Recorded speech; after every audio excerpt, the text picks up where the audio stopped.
important to me, important for me. What is the difference? ልዩነታቸው ምንድነው? እስኪ ትንሽ ሃይላይት ልስጣችሁ። የመጀመሪያው important to me የምንል ከሆነ ስሜቱ አለኝ ወይ ደግሞ ቫልዩ ሰጠዋለሁ ወይ የምትሉት ነገር ከሆነ ነው important to me የምትሉት። ለምሳሌ my family are important to me.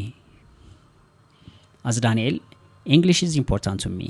English is important to me. It means I do have deep feeling about it. Honesty is important to me. Honesty is important to me. ስለዚህ important to me የምንል ከሆነ በሌላ አባባል I care about it ማለት ነው። ሁለተኛው important for me የምትሉ ከሆነ ግን it helps me ማለት ነው። ያግዘኛል። ለምሳሌ eating breakfast is important for me to stay healthy. Doing physical exercise is important for me. Right? Important for me እንላለን። ስለዚህ important for me የምትሉ ከሆነ ያግዘኛል።